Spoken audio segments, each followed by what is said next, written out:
دیکھیں جب ہم کسی راستے پر چلتے ہیں، جب ہمارے سامنے ایک منزل ہوتی ہے نا، جب ہم کسی منزل کی طرف چلتے ہیں تو کیا ہوتا ہے کہ ہم اس منزل کی طرف جاتے وقت جو سفر طے کر رہے ہوتے ہیں نا، جو سفر ہم طے کر رہے ہوتے ہیں اس کو ہم ایزیلی حاصل نہیں کر پاتے، ہم وہاں تک ایزیلی نہیں پہنچ پاتے۔ ہم گھر سے گاڑی نکالتے ہیں، پھر گاڑی کو صاف کرتے ہیں، اس کے بعد ہم پھر مطلب ہمارا راستہ سیدھا نہیں ہوتا، بہت ساری یو ٹرنز آتے ہیں، بہت ساری کٹنگ کرنی ہوتی ہے، بہت ساری پلیسز پہ رکنا ہوتا ہے، ہمیں بہت ساری سچویشن سے ہمیں گزر کر اپنی منزل تک پہنچنا ہوتا ہے۔ یہ زندگی ویسی ہے، یہ زندگی ویسی ہے۔ ہم پیدا ہوئے، ماں کے پیٹ سے نکلے، بچپن میں بچپن گزار لیا، جوانی میں اب جوانی گزار رہے ہیں، پھر ہمارے اوپر بڑھاپا آئے گا، بڑھاپے میں پھر کمزوری آئے گی، بیماریاں آئیں گی، آزمائشیں آئیں گی، مشکلات آئیں گی، اور کرتے کرتے وہ دن آ جائے گا کہ جب اسرائیل علیہ السلام ہمیں ہماری آنکھوں سے نظر آئیں گے اور وہ ہماری روحوں کو ہمارے جسموں سے علیحدہ کریں گے، جیسے ہمارے اعمال ہوں گے ویسے ہی علیحدہ کریں گے، اور علیحدہ کرنے کے بعد ہماری روحوں کا سفر سٹارٹ ہو جائے گا۔ وہ کیسے ہوگا واللہ عالم، اللہ کو پتہ ہے کہ ہم آسمان کی طرف جائیں گے یا زمین کے اندر جائیں گے یا خلاؤں میں گھومیں گے پھریں گے، ان سے ہمارا کوئی لینا دینا نہیں ہے۔ ہماری جو ساری سوچ ہونی چاہیے وہ یہ ہونی چاہیے کہ مجھے اللہ نے پیدا کیا، مسلمان پیدا کیا، ایمان کی دولت مجھے دی، اب میرے اوپر کیا ایسی رسپانسبلٹی بنتی ہے کہ میں اس ایمان کی دولت کو، طاقت کو، جسم کی طاقت کو اور ان نعمتوں کو جو اللہ نے مجھے دے رکھی ہے، ان سب کو استعمال کر کے میں اللہ کو راضی کر لوں۔ یہ میری زندگی کا مقصد ہے، یہ آپ کی زندگی کا مقصد ہے۔ اس مقصد کو سامنے رکھتے ہوئے اپنی زندگی کو گزارنا شروع کریں۔ بہت دیر ہو چکی ہے، بغیر مقصد کی زندگی اچھی نہیں لگتی، آپ کو پتہ ہے۔ ایک بڑی قیمتی بات کرنے جا رہا ہوں، غور سے سنیے گا، شاید بہت چھوٹی ہو آپ کے سامنے لیکن ایک بہت بڑی بات ہے۔ ہوا کیا کہ لیٹ سپوز آپ کو پتہ ہے جب ایک چیز جس کی ایک اسپیسیفک سی جگہ ہو، یعنی کہ ایک پرماننٹ جگہ ہو، جیسے کہ آپ کے گھروں میں کچن میں چمچ کی ایک جگہ ہے جہاں پر آپ چمچ رکھتے ہیں ساری چیزیں، اسی طرح چھری کی بھی ایک جگہ ہے، اسی طرح کپس کی بھی ایک جگہ ہے، اسی طرح ہانڈی پکانے کے جتنے بھی برتن ہیں ان کی اپنی اپنی ایک پلیس رکھی ہوئی ہے۔ آپ نے پلیس ڈیسائیڈ کی ہے نا کچن میں کہ چمچ نے یہاں ہونا ہے، چھری نے یہاں ہونا ہے، ٹماٹر نے یہاں ہونا ہے، پیاز نے یہاں ہونا ہے، ٹھیک ہے؟ تو یہ ان کی پلیس ہو گئی، یہ ان کی جگہ ہو گئی۔ اب اگر لیٹ سپوز تم ان چیزوں کو، ان اشیاء کو اپنی جگہ سے اٹھاؤ گے اور کسی اور جگہ پر رکھو گے پرماننٹ کے لیے، تو یہ تم نے اس چیز کے ساتھ ظلم کیا بلا وجہ۔ یعنی اب تمہارے کچن میں چمچ رکھنے کی جگہ آلریڈی موجود ہے لیکن تم اٹھاتے ہو اسے کمرے میں لے جاتے ہو، تو یہ تم نے چمچ پر ظلم کیا۔ سیریسلی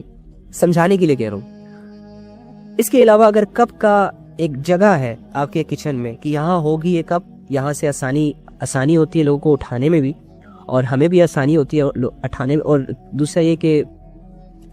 یہاں پر یہ کپ پڑا ہوا اچھا بھی لگتا ہے، ڈیکوریٹ لگتا ہے کچن، لیکن آپ کیا کرتے ہو اپنی منمانیوں سے اس کپ کو اٹھاتے ہو، اس کو یوز کرتے ہو اور اس کو کہیں دیوار پہ رکھ دیتے ہو، تو یہ آپ نے اس کپ کے ساتھ ظلم کیا۔ اسی طرح اللہ رب العزت نے ہمیں اس دنیا میں پیدا کیا، پیدا کرنے کے بعد ہمیں ایمان دیا، سب سے بڑی دولت۔ ایمان دینے کے بعد ہمیں سمجھایا کہ زندگی کیسے گزارنی ہے، اور ہمیں اچھا اور برا بھی دکھایا کہ یہ اچھا ہے یہ برا ہے، برا سے، اور نتیجہ بھی سامنے ہے کہ بھائی برے عمل کرو گے تو جہنم میں جاؤ گے، اچھے عمل کرو گے تو جنت میں جاؤ گے۔ ساری چیزیں کلیئر ہے نا؟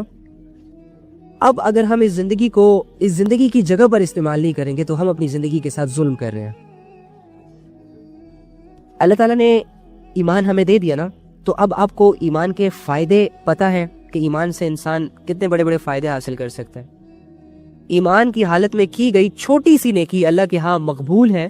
اور بغیر ایمان کے کی گئی بڑی سے بڑی نیکی بھی اللہ کے ہاں کوئی ویلیویبل نہیں ہے، کوئی ویلیو نہیں رکھتی۔ یہاں سے اب اپنے ایمان کی ویلیو کا اندازہ لگائیں کہ آپ کے دل میں جو لا الہ الا اللہ محمد رسول اللہ ہے،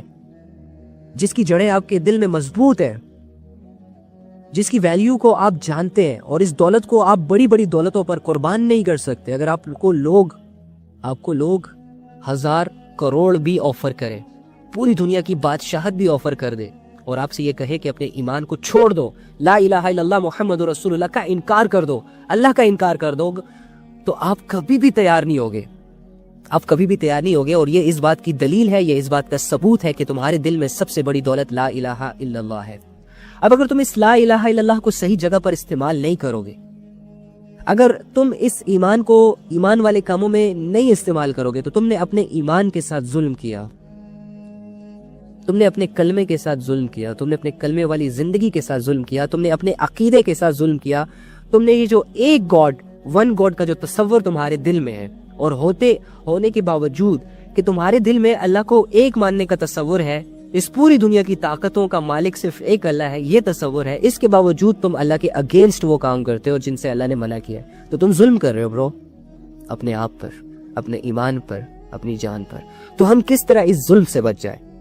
تو بیسیکلی میرا مقصد یہ تھا، جو 5 سوال میں آپ کو سمجھا رہا ہوں نا، جو اللہ نے ہم سے کرنے ہیں مرنے کے بعد، یقین کرے بچ نہیں سکتے ہم۔ واضح حدیث ہے کہ جب بھی انسان مرے گا، مرنے کے بعد قیامت میں جائے گا، قیامت میں جانے کے بعد اللہ کے سامنے پیش ہوگا، چاہے وہ جس بھی مذہب سے ریلیٹ ہے، چاہے وہ جس بھی مذہب سے بیلونگ کرتا ہے، چاہے وہ کالا ہے، گورا ہے، ایمان والا ہے،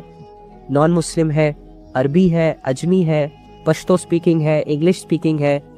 مالدار ہے، غریب ہے، بادشاہ ہے، فقیر ہے، جس بھی کیٹیگری میں یہ اپنی زندگی گزار رہا ہے، اللہ نے اس سے 5 سوال کرنے ہیں، ڈیفینیٹلی کرنے ہیں۔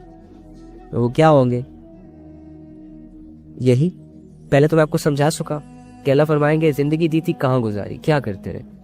تو جو زندگی تمہاری گزر رہی ہے نا، جیسے گزر رہی ہے، یہی تمہارا جواب ہوگا۔ زندگی اچھی گزر رہی ہے تو تمہارا جواب بالکل پرفیکٹ ہوگا، سیٹسفائیڈ رہو۔ تمہاری زندگی اگر عبادتوں میں گزر رہی ہے نا، تو کنگریچولیشن ابھی سے ہی، کیونکہ اللہ رب العزت کسی پر ظلم نہیں کرتے، نا انصافی نہیں کرتے۔ تمہاری عبادتوں کا بدلہ تمہیں ضرور ملے گا، تمہارے ان فیصلوں کا بدلہ تمہیں ضرور ملے گا جو تم نے اپنے نفس کے خلاف کیے۔ تمہارا نفس تمہیں زنا کرنے کا کہہ رہا تھا، لیکن تم نے نکاح کیا، نکاح سے اپنی خواہش پوری کی، تمہیں اللہ تعالیٰ اس کا ریوارڈ ضرور دیں گے۔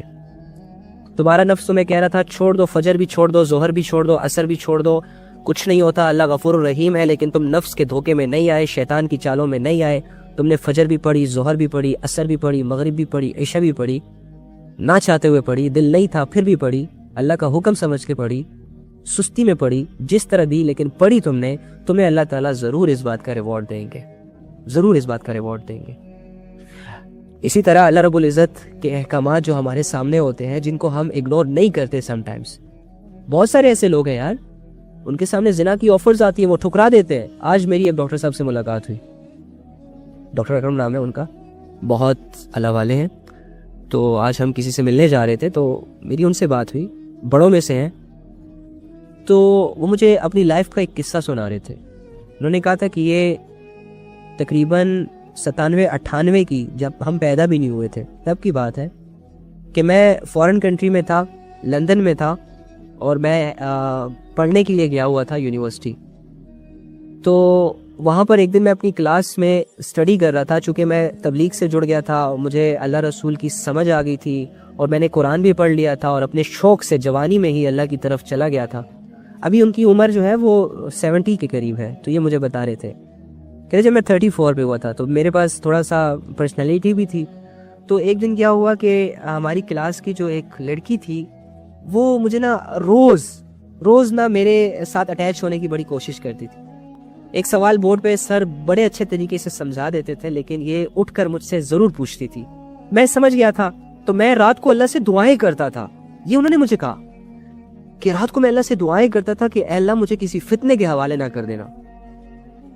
اور میرا دل، کیونکہ میں انسان ہوں،